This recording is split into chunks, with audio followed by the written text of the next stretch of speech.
Welcome back friends. ये मेरा second lecture है बायोकेमिकल रिएक्शंस के ऊपर। इस लेक्चर में मैं काइनेटिक केमिस्ट्री और फिक्स टाइम काइनेटिक केमिस्ट्री के बारे में बात करूंगा। एंड पॉइंट केमिस्ट्री के लिए मेरा कोई इससे पहले का वीडियो है जिसको मैं रेकमेंड करूंगा कि आप सुन लें। मोटे मोटे तौर पे जब एंड पॉइंट केमिस्ट्री करते हैं तो हम सिर्फ एक रीडिंग लेते हैं। हम रिएक्शन को स्टार्ट करने देते हैं, एक फिक्स टाइम के बाद रिएक्शन को स्टॉप करते हैं और फिर फाइनल रीडिंग लेते हैं। और जो कलर बना है वो हम एक स्टैंडर्ड के साथ कंपेयर करके उससे एस्टिमेट लगाते हैं कि सैंपल का कॉन्सेंट्रेशन कितना है। नाउ ये मान के चलो कि अगर ये बच्चा है जो रन कर रहा है, यहाँ से स्टार्ट किया, इधर भागा 1 मिनट के लिए, फिर इधर 1 मिनट भागा, फिर धीरे धीरे भाग के लास्ट में एंड में स्टार्टिंग पॉइंट में वापस आ जाता है। हमें मालूम है कि ये कितना डिस्टेंस भाग चुका है। और जब ये स्टार्ट करता है तो मैं स्टॉप वॉच स्टार्ट करता हूँ और ये पता लगाता हूँ कि कितना टाइम लिया है उसने यहाँ पे वापस आने के लिए। इससे मैं एक अंदाज लगाता हूँ कि डिस्टेंस जो था 10 मीटर बच्चे ने भागा है, 5 मिनट टाइम लिया, तो बच्चे का भागने का स्पीड 2 मीटर पर सेकेंड। इसको हम एक एवरेज स्पीड बोलते हैं। लेकिन क्या ये बच्चा एक्चुअली इस एवरेज स्पीड पे भागा है? Now let me give you another condition. एक और बात बताता हूँ। ये काइनेटिक टेस्ट जब भी हम करते हैं यूजुअली एंजाइम एस्टिमेशन के लिए करते हैं। तो मान के चलो कि एक एंजाइम है जो एक सबस्ट्रेट के साथ रिएक्ट करता है और 1 मिनट में एक प्रोडक्ट बनाता है। फिर से बोल रहा हूं, मान के चलो कि कोई एक ऐसा एंजाइम है जैसे AST या ALT, ये 1 मिनट के अंदर एक सबस्ट्रेट के साथ रिएक्ट करके एक प्रोडक्ट बनाता है जो कि कलर देता है। ये मान के चलो जो सैंपल में डाल रहा हूं उसमें ऐसे 100 सच एंजाइम्स हैं। ठीक है, जब मैं टेस्ट करता हूं तो मैं रिएजेंट में इतना सबस्ट्रेट डालता हूं कि ऐसा कोई भी क्षण नहीं आएगा, ऐसे कोई टाइम नहीं आएगा जिसमें एंजाइम के पास सबस्ट्रेट ना हो काम करने के लिए।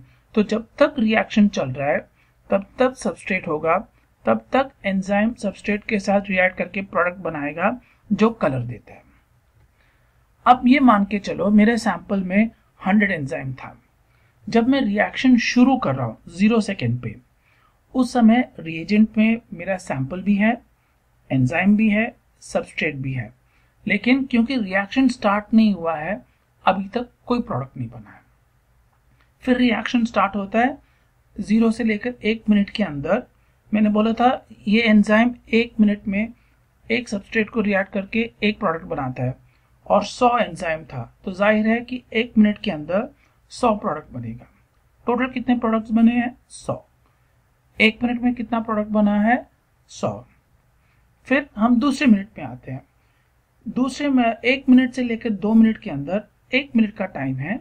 ये एंजाइम सारे खाली हैं क्योंकि इसका प्रोडक्ट बन चुका है और अभी एंजाइम खाली है। तो फिर अगला 100 सबस्ट्रेट को रिएक्ट करेगा और 100 प्रोडक्ट प्रोड्यूस करेगा। 1 मिनट से लेकर 2 मिनट के अंदर 100 प्रोडक्ट बनाएगा। लेकिन कुल मिलाकर कितना प्रोडक्ट है? 200, क्योंकि 100 तो पहले मिनट में बना था, 100 इस मिनट में बना, तो कुल मिलाकर 200 प्रोडक्ट।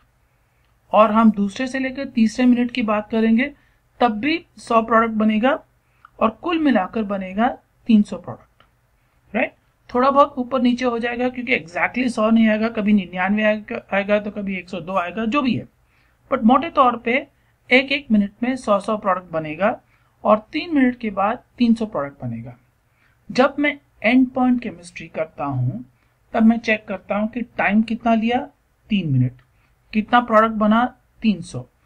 एक प्रोडक्ट में 1 मिनट में कितना प्रोडक्ट बना? 100। राइट, ये है एंड पॉइंट केमिस्ट्री।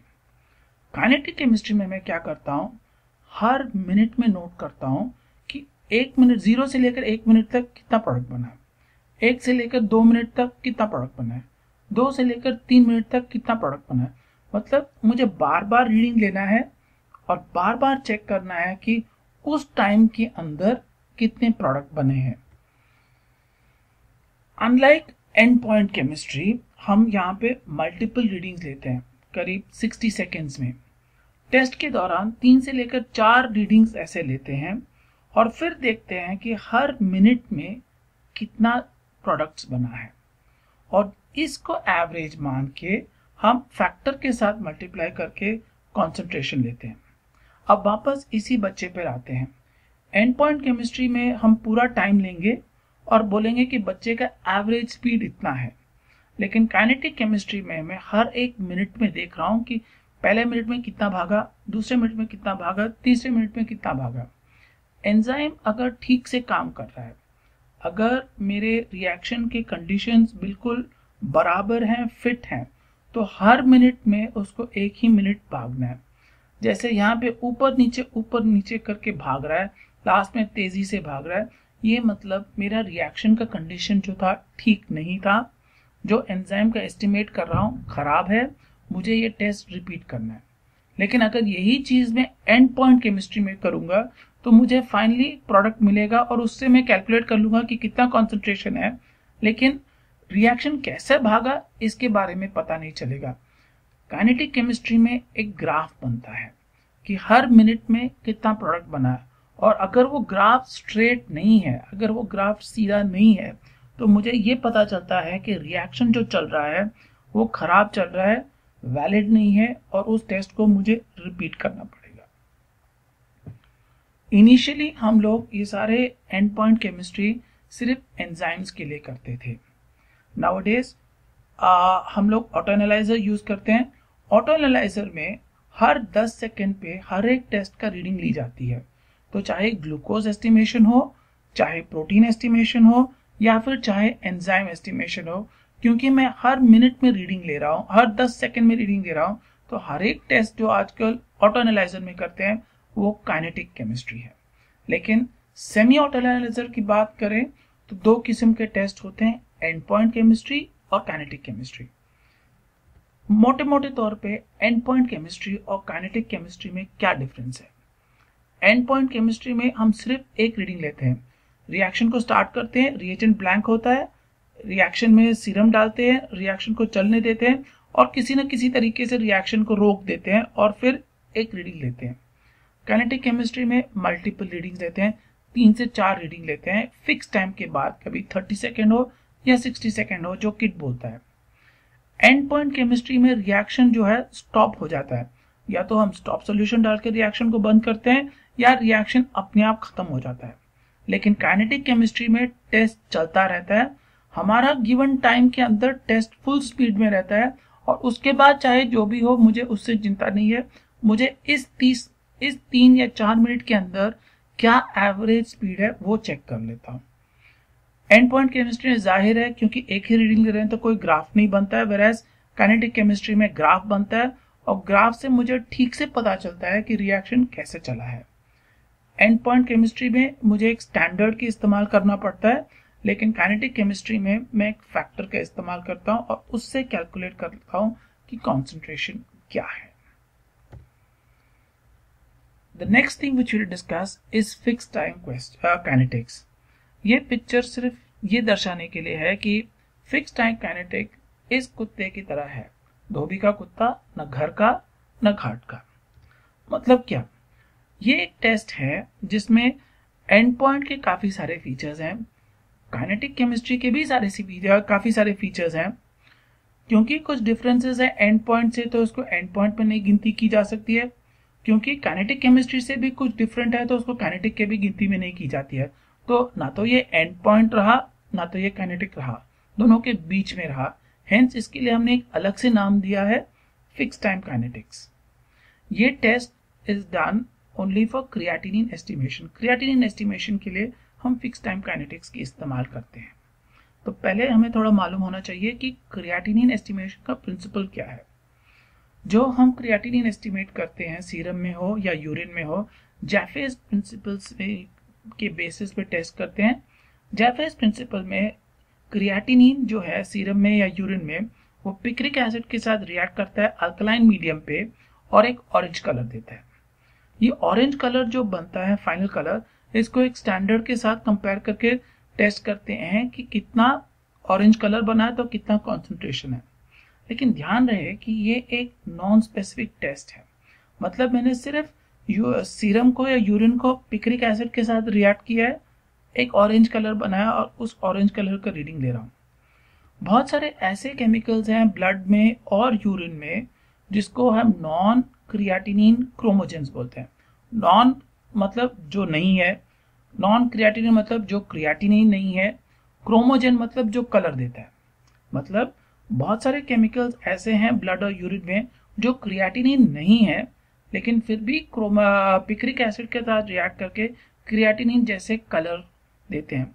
इसको हम बेसिकली कचरा बोल सकते हैं, जो कि हमारा फाइनल रिएक्शन में भी कलर देकर इंटरफियर करता है। क्योंकि ये भी कलर देते हैं, हम अनफॉर्चुनेटली जो भी सैंपल में क्रिएटिनिन है उसको ओवर एस्टिमेट करेंगे, ज्यादा एस्टिमेट करेंगे। इसको हम कैसे ओवरकम कर सकते हैं? काफी सारे टेस्ट करने के बाद पता चला था कि 0 से लेकर 20 सेकेंड के बीच में जो भी कलर आता है वो इन कचड़ों के कारण आता है। 20 सेकेंड से लेकर 2 मिनट तक जो कलर बनता है वो क्रिएटिनिन के कारण बनता है, और 2 मिनट के बाद, तो 120 सेकेंड के बाद 2 मिनट के बाद जो भी कलर बनता है वो कचरा के कारण बनता है। मतलब 0 से लेकर 20 सेकेंड तक जो भी कलर है वो कचरा के कारण हुआ है। 120 सेकेंड के बाद जो कलर बनता है वो भी कचरा के कारण है। जो 20 सेकेंड से लेकर 120 सेकेंड तक का टाइम है उसके अंदर जो कलर बनता है वो मेरे क्रिएटिनिन के कारण है।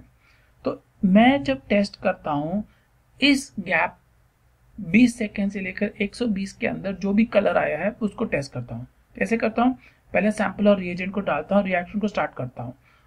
मेरा मशीन जो है ऑप्टिकल डेंसिटी लेता है 20 सेकेंड पे, पहले 20 सेकेंड में एक रीडिंग लेता है, उसके बाद से 120 सेकेंड में एक और रीडिंग लेता है।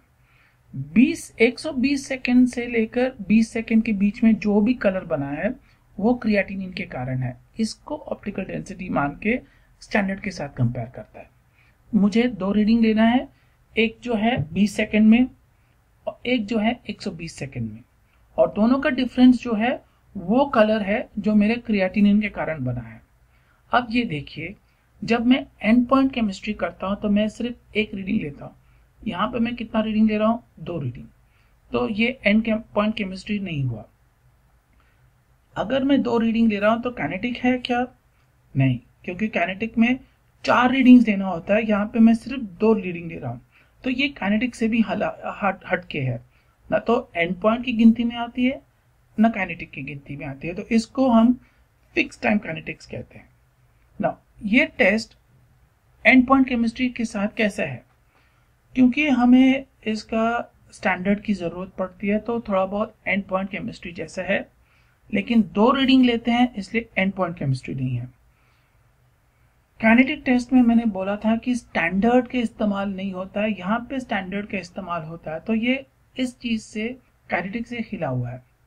काइनेटिक में 2 रीडिंग से ज्यादा लेते हैं, इसमें 2 रीडिंग से ज्यादा लेते हैं, लेकिन काइनेटिक टेस्ट में 3 या 4 रीडिंग लेते हैं, यहाँ पे सिर्फ 2 रीडिंग लेते हैं। तो इस तरीके से ना काइनेटिक की गिनती में आती है ना एंड पॉइंट की, इसीलिए हम इसको फिक्स टाइम काइनेटिक्स कहते हैं, जो कि सिर्फ क्रिएटिनिन एस्टिमेशन के लिए होता है। Thank you.